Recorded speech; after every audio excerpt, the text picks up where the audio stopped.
I give the floor to His Excellency, Mr. Wang Yi, State Councillor and Minister of Foreign Affairs of China.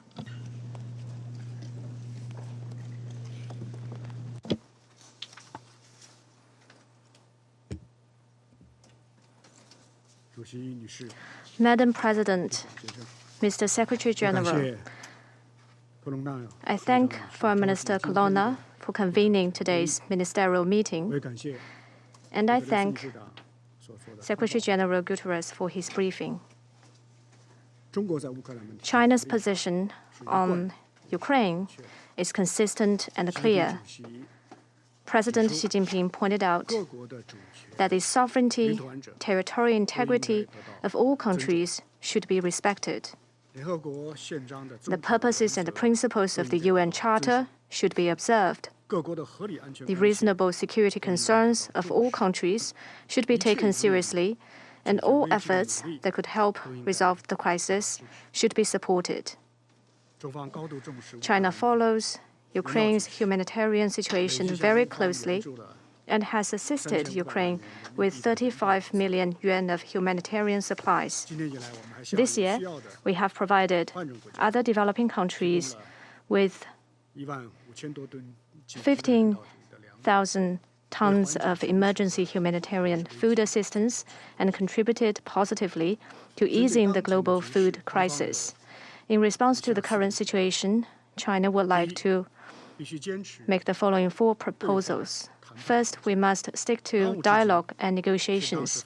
The top priority is for the parties to resume dialogue without precondition, commit to dialogue without presuming the outcome, include reasonable concerns into negotiations, and put feasible options on the table so that the talks can produce results and bring about peace.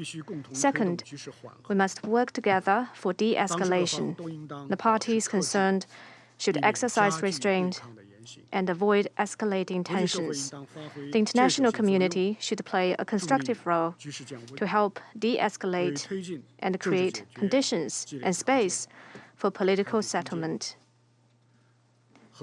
When it comes to the safety and security of nuclear facilities, there is no room for trial and error.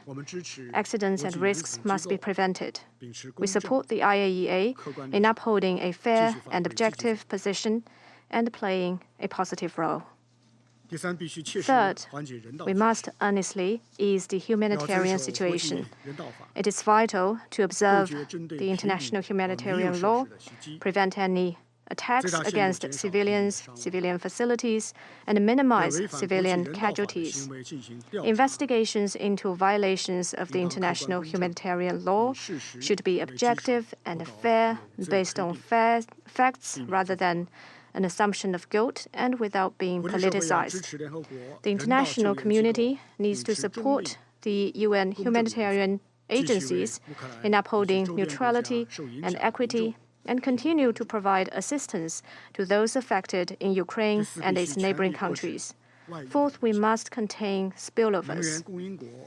Energy suppliers and consumers should work together to keep the global energy market stable.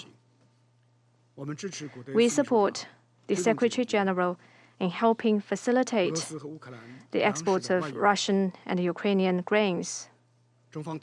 China, on its part, has put forth the International Food Security Cooperation Initiative, and we welcome positive response from all countries.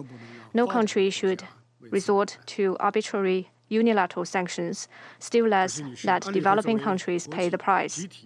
Madam President, the Security Council, as the core of the collective security mechanism, should uphold the basic principles of objectivity and impartiality on the issue of Ukraine, keep to the right direction of ceasefire and peace talks, and prioritize mediation tools in the pursuit of settlement.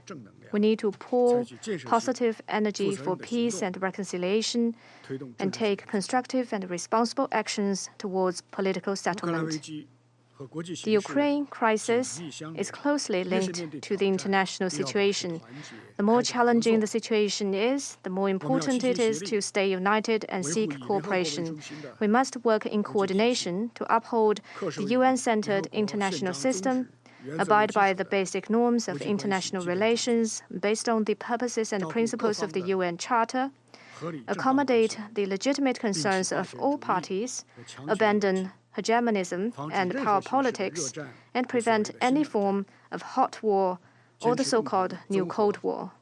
Let us commit to common, comprehensive, cooperative, and sustainable security, seek common ground despite differences, accommodate and understand each other, and work tirelessly for restoring security in Europe and peace in the world. Thank you.